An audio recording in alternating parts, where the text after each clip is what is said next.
Hello there, welcome to the Saroy channel, wherever you are in the world, and so much love to each and every one of you. You're all so special to me, so I'm so thrilled you've joined with me this evening to listen to another fabulous story. And you know the rules. If you are drinking something unusually special, do let me know about it, because I do love hearing from you. So go and get yourself that special drink, and before we get started, don't forget to subscribe to the channel. Click the notification bell and the thumbs up, and let's get started with tonight's story. Dear Sarah and all your lovely listeners, the spirited wind was rather feisty on this congenial evening when Tom Barker entered the bar with one hand firmly holding down his cowboy hat, lest it should be swept away by the strong-willed gutsy wind that seemed to have a mind all of its own, and anything that wasn't secured down with superglue seemed to be caught up in its audacious grasp. Tom noticed a couple of portable coffee containers had rocketed out of a nearby bin and were rolling down the long ribbon of asphalt, while the trees began to shake vigorously as the autumn leaves scattered over the pavement like golden confetti. This was a bar Tom regularly frequented with his wife Chloe. It was a favourite watering hole among many of the locals in town. The warm days of summer had finally drawn to an end, as autumn, complemented by her array of rich, vibrant colours, had transformed the Colorado countryside into an artist's dream. The days were becoming darker earlier, and the temperatures had significantly dropped, so there was a marked, pronounced chill in the air. Let's just say for the first time in a long time, Tom was actually wearing a warm sweater with his denim jeans, along with his cowboy hat and boots. Tom looked in every way like your typical quintessential Colorado cowboy, which wasn't surprising, as he was a cattle rancher who managed a large herd of very good-looking black steers and never went anywhere without his cowboy hat. Wearing it for him was as natural as breathing the crisp fresh air.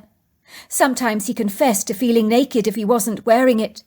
Chloe had teased him about it and said, "Goodness gracious! I think when you pop your clogs one day, I'm going to have to bury you with your cowboy hat on." Tom had looked at her and said, "Absolutely. That's a given. I wouldn't expect anything less. When I'm lifting up the daisies, my hat is joining me. And I'm not joking about that either. I'm being deadly serious." "Why are you giving me that funny look?" "I'm not. I just think it's terribly funny, that's all. Do you know, if I think you were being dressed for your casket, I'd absolutely insist you were wearing your cowboy hat. It just belongs on you. You know what the ancient Egyptians would do? They would prepare everything for their next life in their tombs. Do you know sometimes after the pharaoh actually died, even the slaves were slaughtered so that they would accompany their master to the next world and wait on him there?" Tom had smiled. "Well, no one needs to be slaughtered on my behalf when I die, sweetheart. I assure you of that," he had teased. "But you mark my words.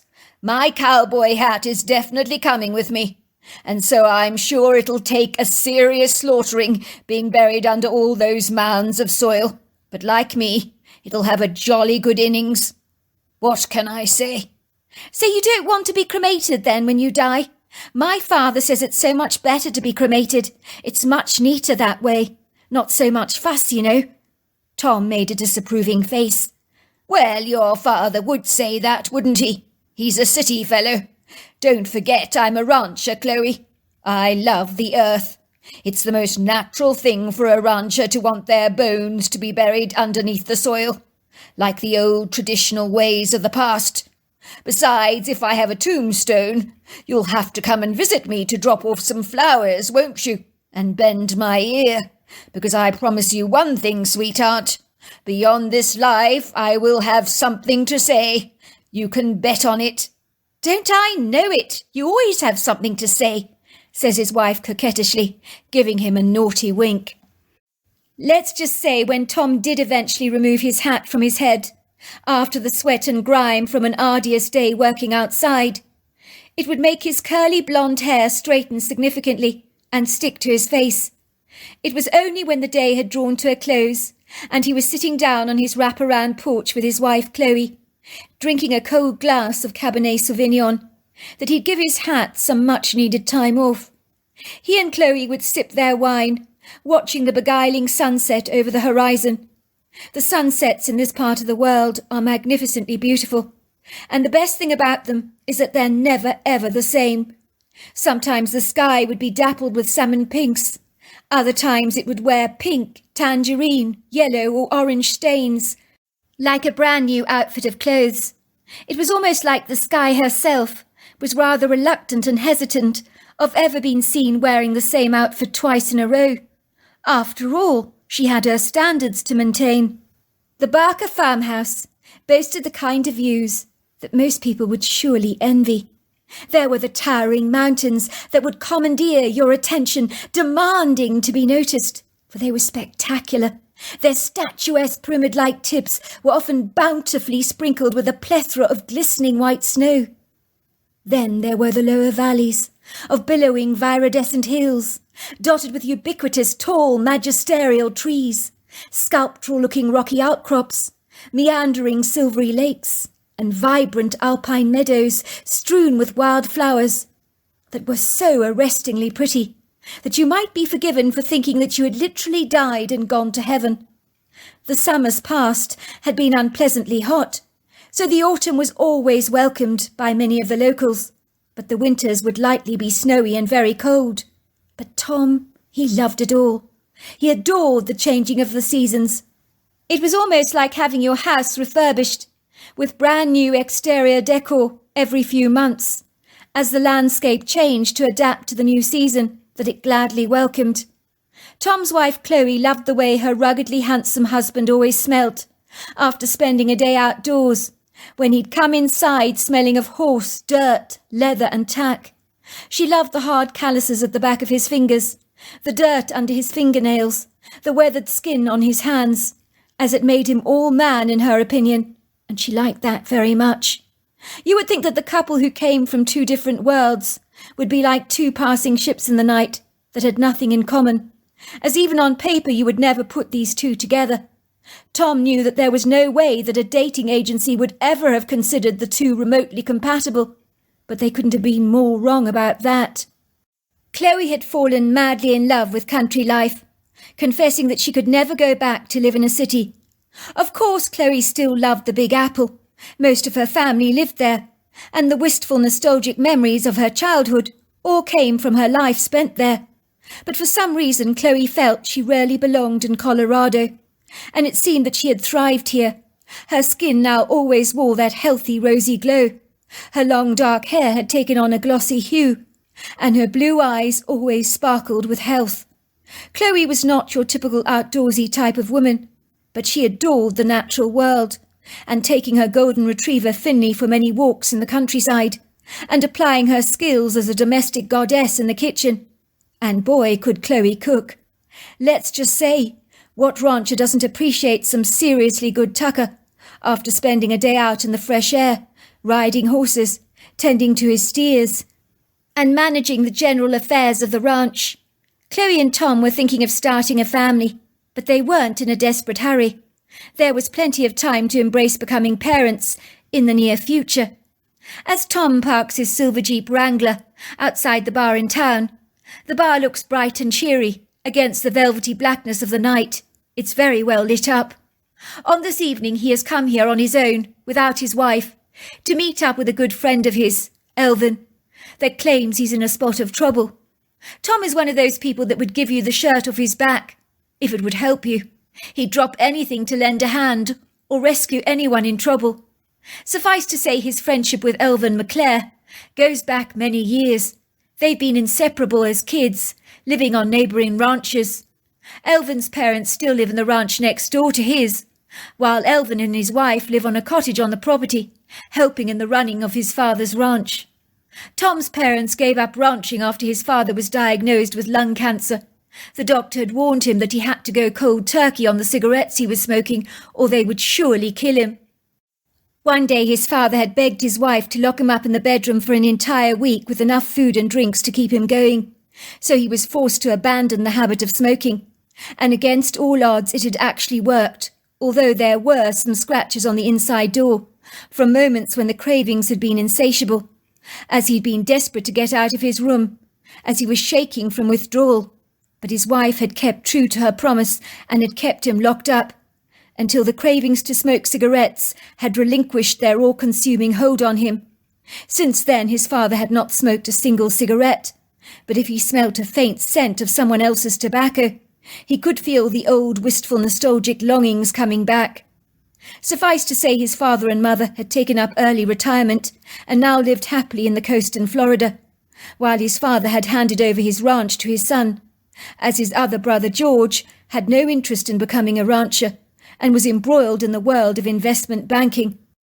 Tom often secretly wondered how anyone could ever spend all their days in an office dealing with figures, when he spent the day under the warm Colorado sunshine with his steers. He was in much better company, he thought.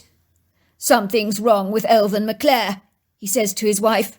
"I'm meeting with him in town, at the bar, for a drink or two. He sounds rather desolate, I'm afraid. He's only just phoned me. So I'm going to go, see how he's doing, see if I can help him in some way." "Oh dear, I hope everything's all right," says his wife, giving him a tender kiss on the cheek.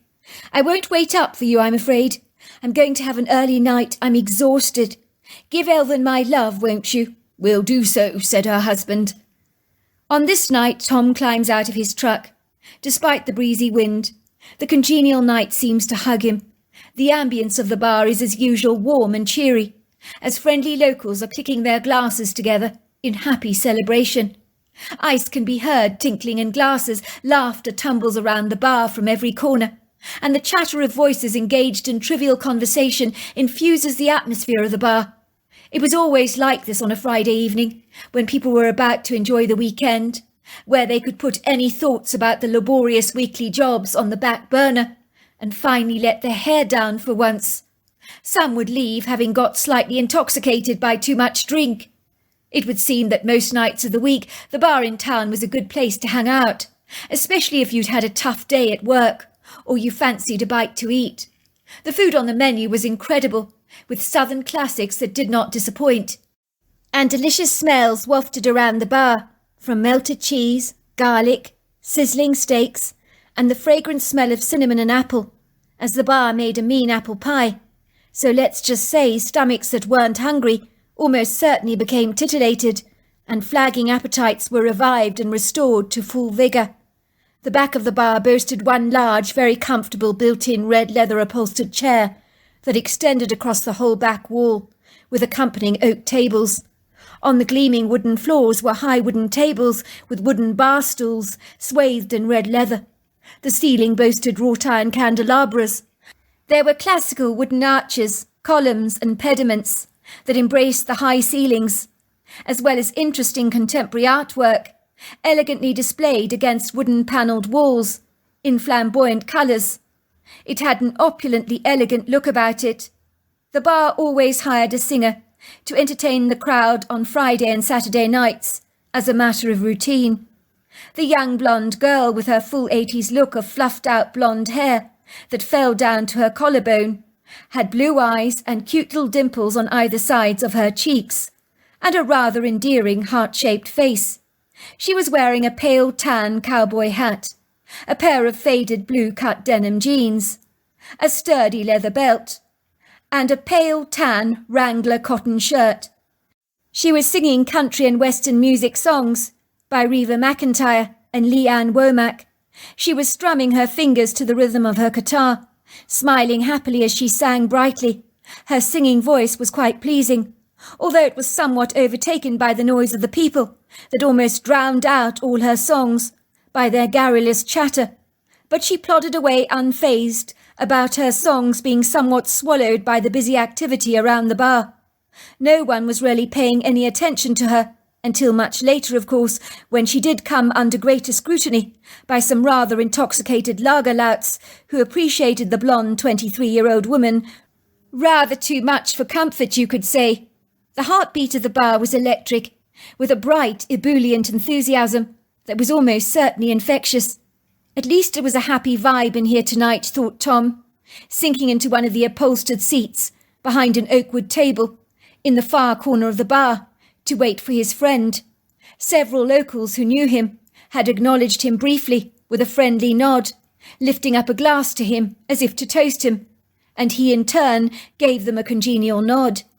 He could see a waitress taking orders, while exotic cocktails were being delivered to tables, trays jiggled with elegant fluted glasses, filled with dramatic concoctions, some frothy, others clear, and in a plethora of colours from greens, blues, purples, pinks and whites. Then Tom saw him, the sorry sight of his friend Elvin McLean, wearing a red and black plaid shirt, a pair of Levi jeans, a heavy belt, and a black velvety cowboy hat. He was avoiding anybody's eye contact, especially with people he knew. He glanced quickly towards Tom, scurrying hurriedly to the table. He sighed as he sank back gratefully into the seat next to his friend. The efficient, friendly waitress arrived on the scene at once, and on glancing at the menu, Elvin ordered a Black Widow cider, while Tom ordered a hazelnut brown nectar, and they both decided to order the house special of Scotch eggs on a bed of seasoned kale. "What's going on, Elvin? I've never heard you sound so down in the dumps before. You said you were in a spot of trouble. What is it? You know a trouble shared is a trouble halved, as my old mother is always saying. I had a fight with a wife this evening, I'm afraid. She's thrown me out of the cottage. She says she never wants to see me again, and that I need to leave. And it's all my fault. She kept telling me it's all your fault. And she wants a divorce," says Elvin, looking so sorrowful. It almost breaks Tom's heart. Elvin, his friend, who always wore the biggest smile on his face, had never looked more downcast or dejected. Growing up, people had asked him if he ever got sad about anything, which was a foolish question for anyone to have to ask, as everybody gets sad from time to time. No one is immune to that, but in truth, as Tom casts his mind back, he doesn't remember a time when Elvin had ever been this sad. But tonight he could win the prize for the most sorrowful man in Colorado, hands down. He looked defeated, as if all the hope for his future had suddenly been vacuum-suctioned out of him. Tom wondered why a single fight could make him sink this low. Were things really this bad at his home? He needed to rise up, to fight his corner, surely. "It doesn't mean your wife really means it, Elvin," says Tom encouragingly. "Women can sometimes be very unpredictable. Believe me, I know. Even my Chloe has her moments when she suddenly flies off the handle for no reason. Your wife probably blew up, said things to you she didn't mean. When did you last have a fight?" "That's it," says Elvin. "We don't ever fight. But tonight when I returned home, she was so cranky. She was like a bad-tempered rhino charging at me when I merely opened my mouth. Nothing I could say appeased her. She was crying and shouting. Eventually she pushed me out of the house, locked all the doors, telling me to find somewhere else to sleep tonight. I didn't want to ask the parents." "Of course," says Tom, "as if you need to ask. Of course you can stay the night with us. There's a bed for you at our home as long as you want, or you can move into our cottage if you like." "Thanks, bro. I knew I could count on you. I couldn't face the humiliation of going cap in hand, asking my parents for a bed for the night. They will then want to butt their noses into my affairs, and I couldn't stand that. They adore my wife, so if Susie is upset, they'll automatically blame me. I don't know why she keeps saying it's my fault. I can't think what I've done. I've tried to rack my brains, but I keep coming up empty-handed. I can't for the life of me understand why she's so upset.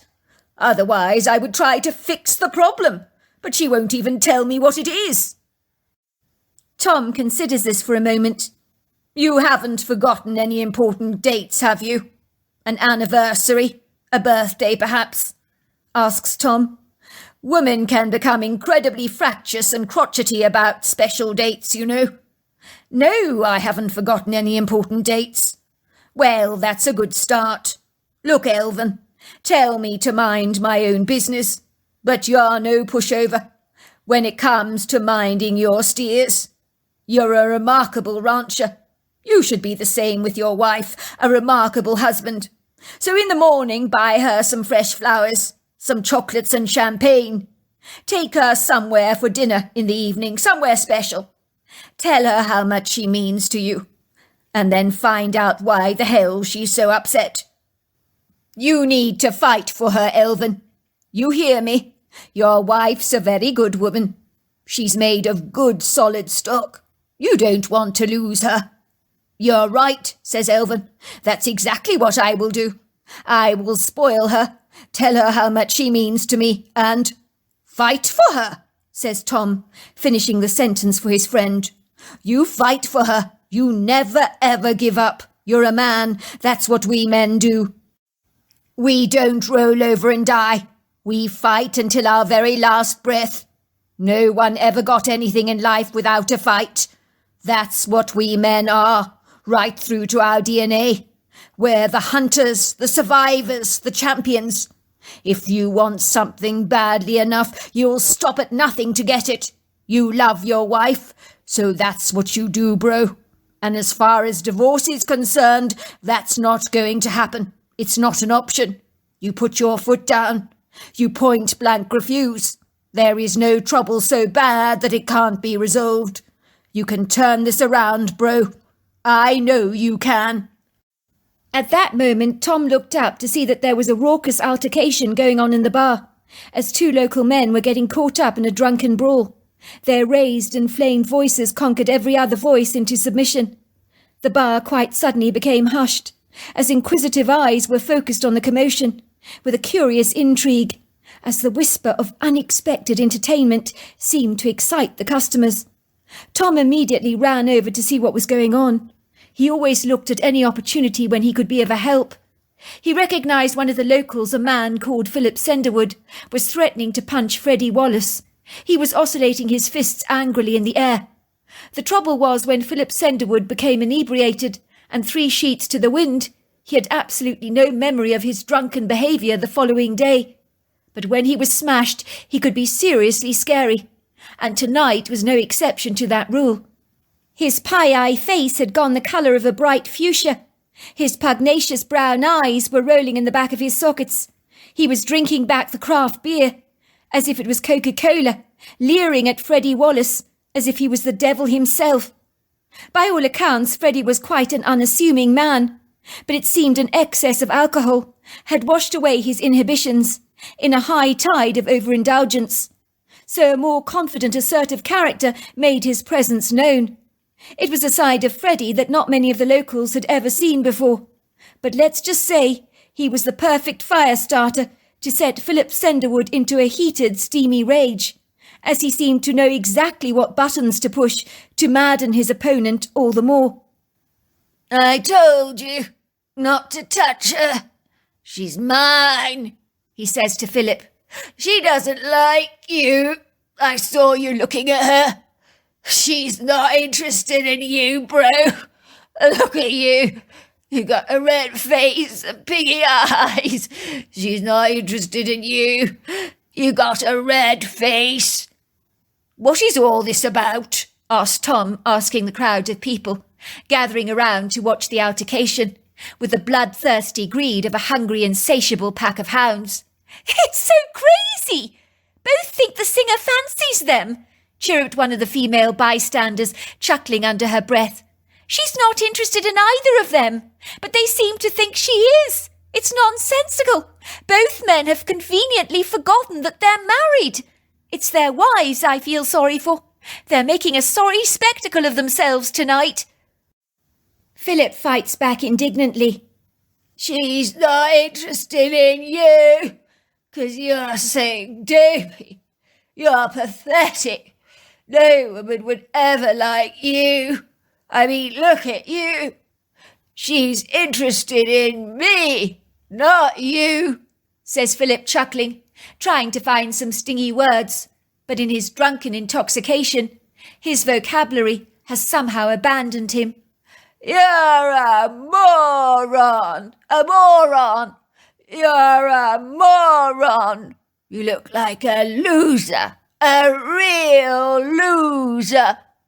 Philip's wife, sitting a few seats away, looked like she's about to come charging over to her husband to feed him the riot act. Her cheeks burn with shame. while the ample flesh under her chin jiggles in indignation. But her kindly girlfriend is talking to her, trying to calm her down. "He's drunk, Ida, that's all. He doesn't know what he's saying. He doesn't mean a word of it." "I will kill him when I get home," says Ida. "He's been ogling that singer all bloody evening, and I'm his wife. Do you have any idea how embarrassing this is for me?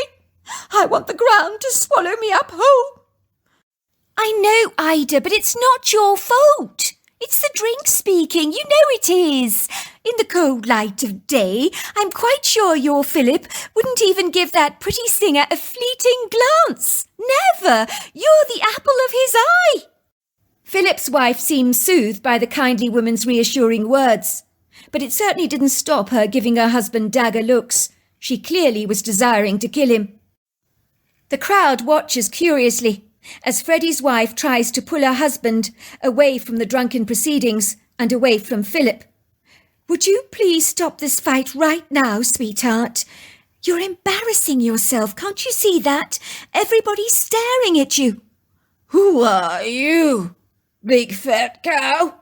asks Freddie, staring at his wife as if he didn't know who she was.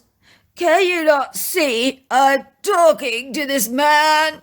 he says, pointing his glass of drink at Philip. "I'm having a very important discussion with him. Very important. He's trying to take my girl from me. He's trying to steal my lover." "Freddie, I'm your wife. That singer is not your girl. She's not married to you, and you're making a fool of yourself over a woman that thinks you're a very silly person, I'm quite sure. Everybody is watching you. Now come back with me to the truck right now. I'll take you home. You've had quite enough to drink. You're as drunk as a skunk. Put the rest of that drink down," she demands, removing the drink from his hands and putting it on the table. He looks at his wife impetuously, grabbing the drink right back and tossing its remnants at the back of his throat, like a hungry garbage disposal. "He's a skunk," laughs Philip. "An ugly, ugly skunk. He smells like a skunk. She doesn't fancy you, bro. It's me she likes. She likes me, and she's coming home with me tonight. Not you. She's my woman." Freddie's face grows redder than Philip's as an anger consumes his unstable body.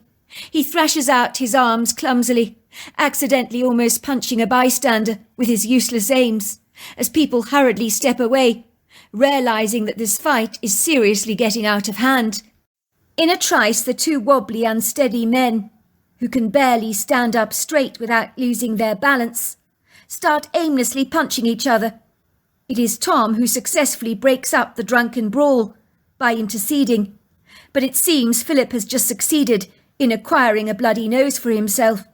The blood is trailing down his face, but unfazed, he continues to mumble all kinds of rude, drunken innuendos under his breath, many that weren't exactly audible. Tom grabs Freddie and helps his wife maneuver him out of the bar, but he's pugnaciously belligerent and staggering around the place like a wobbly table that has lost two of its legs and is exceedingly unstable on his feet. But finally Tom manages to guide him into the truck and places him down on the seat with a great deal of difficulty, as the man is waving his arms around furiously. "He called me a skunk. He called me a skunk. I'll get him for that. I'll get him for that." Freddie still looks bemused, very spaced out. He continues to stare at his wife with wide eyes. "Who are you?" he says again. "I'm your wife, sweetheart," she says, looking up at Tom apologetically. "Thank you so much, Tom, for helping. I don't know what's got into him tonight. He doesn't normally drink like this. He's completely lost his mind. He doesn't even know who I am." "Well, I'm sure he's going to need a hangover cure in the morning," says Tom. "He probably won't remember a single thing if you ask me." "Don't you worry, Tom. By the time I've finished with him, in the morning he'll remember every damn thing, every detail. I've never been so embarrassed and ashamed in all my life." "Don't be too hard on him," says Tom. "It's nothing personal. When people get drunk, they can say the most outrageous things that they don't actually mean." Everyone clapped cheerfully when Tom returned to the bar for so gallantly having broken up the fight. The bar manager gave him a drink on the house, which Tom refused because he needed to drive back home. The singer looked very bemused to have been the object of two men's appreciation, where a fight had ensued over her. Philip was being helped into a cab with his wife, who had not said a thing, but the expression on her face was furiously enraged, and Tom knew that in the morning that Philip would be subject to quite a telling off by his wife, and that, complemented by a hangover, would not be an enviable experience by any manner of means. Tom wondered how many craft beers both men had drunk to become this bladdered. Perhaps it was better not to know. In some cases ignorance was bliss, and this was one of them. "Well, I never," said the bar manager. "Two married men getting into a drunkard brawl in front of their wives over a singer. The mind boggles. I'd like to be a fly on the wall in the morning once they've sobered up and face the wrath of their infuriated wives. My wife would kill me if I started hitting on some of my staff. You better believe it." When Tom and his friend Elvin climb into Tom's silver Wrangler, even though it's 12:30 at night, neither of the men were tired, having been fired up by the evening's spirited activities. Where had the time got to? Once Tom's truck rolled down the drive, Elvin said to him, "You know what I feel like, Tom? A walk in your woodgrove. I'm far too restless to sleep. I keep thinking about Susie. I can't believe she said the D word to me. In our marriage we both swore we would never ever say the D word." "Look," says Tom, giving Elvin a nudge. "As I keep telling you, Elvin, it's not over until the fat lady sings. I tell you what, I'll join you for a walk in the woodgrove. I'll get us some head torches and we'll go for some leisurely exercise. It'll do us both good, help us to get a good night's sleep. I think you're going to need some walking boots, aren't you? You certainly can't wear those. They're far too good for the woods. I've got some in the house for you. Good job you're the same size as I am. It's a bit chilly out there, so we're going to need windbreakers. I'll bring along a shoulder bag with a few beers in it, because now that we're on terra firma, we can enjoy a few more drinks. If you're sure, I would really appreciate it. It'll be like old times, won't it? Although I dare say we've never been in the woodgrove at night, not even when we were little boys." Before long, Tom and his good friend Elvin are kitted out with walking boots and windbreakers, while Tom carried a rifle in a rifle sling with a strap over his shoulders, just as a precautionary measure, because you can never be too sure. Both men were not certain of what time it was when they set off on their merry way, but at a guess it was possibly closing in on 1 in the morning. The night was vibrantly alive, with the trilling sounds of the crickets and croaks of the frogs, and in the distance they could hear the strange cries of a lonely coyote. There was a cool, invigorating wind blowing against their faces that nuzzled their windbreakers as they walked, and whisked up any fallen leaves into the air. They ambled steadily across the red brick driveway, to the pristinely manicured yard, past a fenced-in field of grazing steers. Sam, who came trotting over curiously to the two men, studying them through inquisitive dark eyes while chewing their cud. "How you doing, boys?" says Tom, who is always talking to his steers. "Quite a windy night, isn't it, tonight?" The steers seemed to be nodding in agreement, and unfazed at the rancher's appearance so late in the night. "See you later," says Tom. The two men amble over towards an alpine meadow, where jagged rocks impertinently jut through the grass like obstacle courses that need to be bypassed, and tall oak trees covered in drying golden leaves rustle in the breeze. Their gnarled boughs look almost sculptural in their repose, like two great giant centurions guarding the entranceway to the forest on either side. The knee-high grass, soaked in dew, brushes against their long trousers, while the fragrant scent of wild flowers is carried on the wind, enhanced by the uplifting heady smells of moss and pine, which is very pleasing to inhale. The night is spectacularly beautiful, blissfully serene, as the moon floats in the sky above them, like a luminescent white disk, bathing all that she touches in a magnanimous shower of ethereal light, while the twinkling bright stars hug the firmament with a glittering display of dazzling diamonds. Both men enter the woodland trail, to be greeted warmly by a congregation of towering trees with needled boughs that seem to jiggle as if they're doing a happy dance. Both men did not say much, as their heavy boots meandered over the billowing terrain, crunching the forest debris beneath their tough rubber soles. In truth, there was nothing to say. Ostensibly, much of the forest was lost in the ambiguous obscurity of a rather dark sky. The soft trajectory of moonlight tumbled like laughter through the canopy, brushing everything in a mellow luminescence. So definitions were sharpened, and the forest appeared less daunting. The two men navigated their way through the trees, with the stealth of a black panther, wallowing in the heady pleasure of its generous silence, which offered both men a large, delicious helping of meditative thought. "It's a beautiful night," said Elvin, "even though it's very dark in here. The moonlight makes it a lot less intimidating. I'm so glad you came with me, bro. You're a jolly good friend. You've always been there for me when I'm in a sticky place. It means a lot to me, it really does. I know I'm not exactly a talkative fella, never have been, but I've always been able to confide in you, and I truly appreciate it. Glad to hear it, Elvin. Talking about a sticky place, that's where I think you're very wrong. I don't think you're in a tentative place at all, like you think you are. No, I don't. I think your perception of what happened with you and your wife is grossly exaggerated. All right, I admit she overreacted. She blew a fuse. But we men are very good at fixing fuses, are we not? And I mean, once in a while that can happen to us, when things get on top of us. We might say things we don't mean, which we wish we could take back. And I'm sure that is your wife's case right now. Maybe you're right, says Elvin. I just hope you are. Both men comfortably sit on the forest floor under a tree. Tom hands Elvin a beer. He pulls back the ring pull and takes an appreciative sip. Ah, this is very good, he sighs happily. Really good. This is better than my Black Widow drink in the bar tonight. But then again, who chooses a Black Widow to drink when you're basking in your own melancholia? He says with a chuckle. You see, I've got a good sense of humour out here under the stars. Let me tell you, nothing beats a drink than being out of doors like this. All we need is a crackling fire to seal the deal, and then this night would be magnificent. By the way, that was some fight you broke up tonight, Tom. Personally, I'd never get involved with two men in a drunken brawl.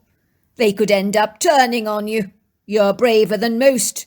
You know the saying, if you dive in to rescue a drowning man, he might just drag you down with him. All of a sudden, both men become very still. They stop talking.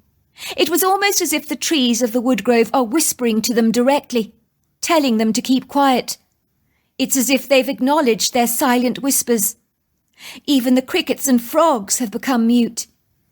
The only way that Tom could describe the mood of the moment was that it was like watching a live performance on a stage at a theatre. And as the members of the audience are duly informed that the play is soon to start, they become very hushed as they wait for the curtains to be flung back and the action to start in eager anticipation.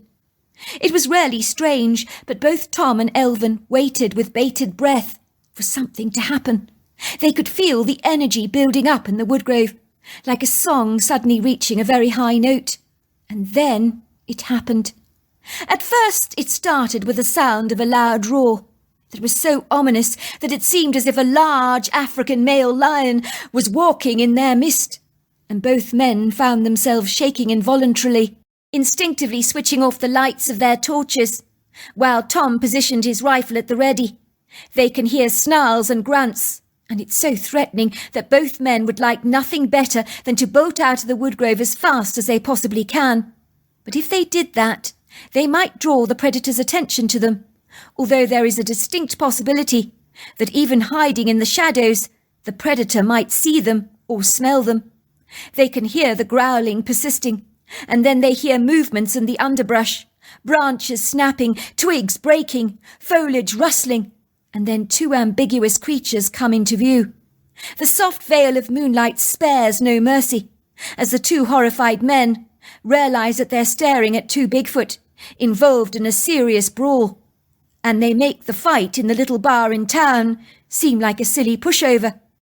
Neither Tom nor Elvin had ever fleetingly entertained the idea that such an idiosyncratic creature could exist in North America, but now there is no doubt these creatures are real, and that is a hard pill for the men to swallow. It means their whole perception of the natural world has to be revamped, like an old computer whose old hard drive is replaced with an updated version. It made Tom come to the soul-searching revelation that perhaps he didn't know very much at all. Tom had heard his wizened brother once saying that a foolish man thinks he knows it all, but a wise man knows that he knows not anything. It seems very apt. The moonlight is so clear on this night that both men watch the fight in horror, as the two Herculean-sized Bigfoot begin to lash out at each other furiously. The fight reeks of testosterone-charged energy, as capricious anger seems to bubble up in both of the creatures, and beads of perspiration roll down their grey, leathery faces. Their breathing is deep and raspy.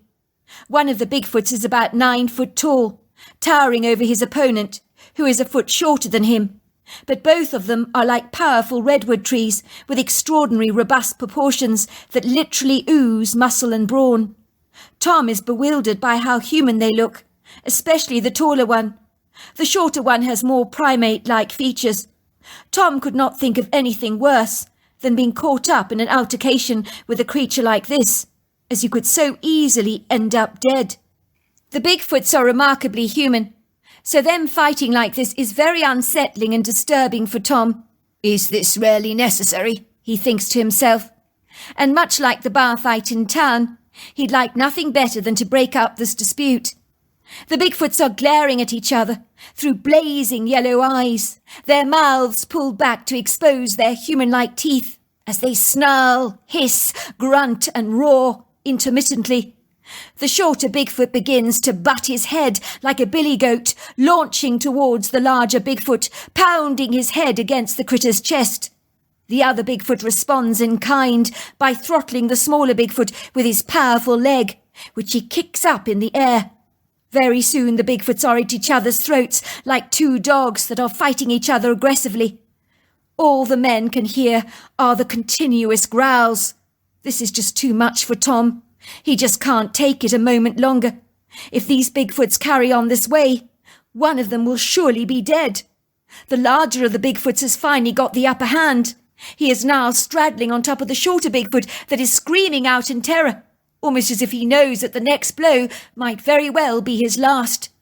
To Elvin's astonishment, Tom spontaneously fires some bullets into the air, and the Bigfoot straddling the smaller one hurriedly rises to his feet, bolting through the forest. The smaller bemused Bigfoot is trying to sit up from the ground, when Tom rushes over to him instinctively to check if he's all right. The Bigfoot gets up onto his feet, and far from being grateful to Tom for rescuing him from his deadly assault, he lashes out at Tom furiously, thrusting him on the ground. And now the Bigfoot is on top of Tom, who is screaming and screeching. Tom desperately tries to fight him off with defensive gestures, but the Bigfoot grabs him, squeezing one of his hands so hard that Tom can feel the bones cracking and popping. Elvin, who had grabbed his rifle, begins to shoot out at the Bigfoot. One bullet gets so close it almost shaves the Bigfoot's skin, but it's enough to get the smaller Bigfoot's attention, so he hurriedly darts away into the forest. "Are you all right?" asks Elvin, rushing up to his friend. "You gave me the scare of my life. What on earth do you mean by going up to the Bigfoot? Trying to help him? You were asking for trouble. Are you all right?" "My body is killing me, I'm not going to kid," says Tom, staggering to his feet. "But my hand, it's completely crushed. Oh, it's absolutely agonizing." A few days later, Tom wakes up in a hospital room after extensive surgery. He wakes up to 3 visitors. "This is a lovely surprise," he says, looking up at everyone in a slight bleary state. He gives Elvin a wink, as if to say, I see you've sorted out your differences with your wife. I told you so. How are you feeling, darling? Asks his wife. How did the surgery go? It went very well, says the hand surgeon, entering the room. We did extensive surgery on the hand, and I think I can say you will safely recover full use of your hand with physiotherapy. Your hand was seriously smashed up. How did you say it happened? A bear, says Elvin, and Tom at once. All I can say is you're a very lucky man, says the surgeon. It could have been a whole lot worse. If the bear did that to your bloody hand, God only knows what it could do to your whole body. The mind boggles at such strength. I'm just glad it wasn't his right hand, Doctor, says Chloe. At least he'll be able to resume his job on the farm. Your husband is made of tough stuff, said the doctor. I'm quite sure he'll be fighting fit in no time. Seriously, Doctor, says Tom, looking at him gratefully. I don't know what to say. You've saved my life. Working on the ranch is everything for me. It's all in a day's work, and interesting surgeries like yours certainly keep me on my toes. When the doctor had left, Chloe looked at her husband sternly. Now I want you to promise me something, darling, that from now on you will keep your nose out of other people's fights. Tom laughed. I promise you I shall. I've certainly learnt a very hard lesson. Elvin was holding his wife's hand, looking animated. He looked up at Tom and said, Remember I told you me and the missus had a blow-up? You'll never believe what it was about. Tom nodded. I can hardly forget about that, can I? Well, it was because Susie discovered she was pregnant. It came as a mighty shock to her. She wasn't expecting that. I know, said Susie, looking bashful. I kicked Elvin out of the house. Can you believe it? I was just so mad. I don't know why. I just guess I was just so shocked. Me pregnant. I couldn't believe it. I just lashed out. And now, asked Tom, raising an amused brow, how do you feel now? We couldn't be happier, says Elvin, and his wife Susie is grinning brightly. She looks at Chloe. It would be so great if you'd also get pregnant, Chloe. Then our children could play together. It would be so brilliant. Funny you should say that, said Chloe with a twinkle. I've just found out that I'm 2 months pregnant. That calls for a double celebration, does it not, says Tom. We're both going to be fathers, Elvin. When I'm out of here, we'll have a party to celebrate. So there you are. That's my story. Wow, what a fabulous story. Until next time, goodbye and good night.